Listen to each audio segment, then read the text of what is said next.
Bonjour à tous, aujourd'hui je voulais faire cette petite vidéo de partage sur le cheminement qui a pu être suivi jusqu'à maintenant. Il est vrai que j'ai toujours plus ou moins conscience, ou j'ai plus ou moins ressenti qu'il y avait toujours quelque chose en plus de ce qu'on pouvait nous montrer, de ce qu'on pouvait voir, de ce qu'on pouvait nous enseigner. Comme j'ai pu expliquer aussi dans une vidéo précédente, où quand j'étais plus jeune, je voyais et je ressentais certaines choses qui se sont estompées bien sûr avant mon adolescence et qui au fur et à mesure ont commencé à reprendre au début de ma majorité. Vers mes 18-19 ans, je pouvais commencer à revoir et à ressentir ces choses-là, comme quand j'étais plus jeune.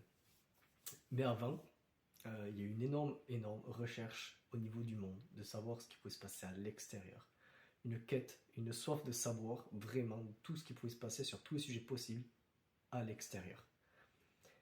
Mais au fur et à mesure de toutes ces recherches-là, certains livres ont commencé à attirer mon attention, à m'apparaître, tels que Nouvelle Terre d'Eckhart Tolle, Conversation avec Dieu, les Mémoires akashiques, les 4 accords Toltec, ainsi que toute la série de la prophétie des Andes, qui ont commencé à me mener à un changement d'angle de vision des choses, qui ont vraiment aidé à cette première recherche intérieure. Même si certains termes à l'intérieur de ces enseignements n'étaient pas compris encore à ce moment-là.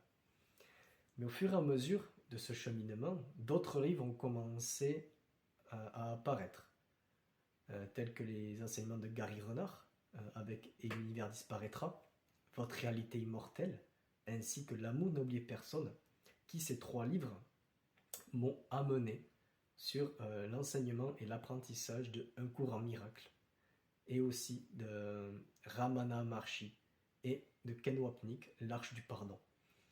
Vraiment, tous ces livres-là m'ont vraiment amené à une profonde introspection, à une vraie recherche intérieure et à mener vraiment sur le chemin de ce que nous sommes, vraiment, de retour au soi.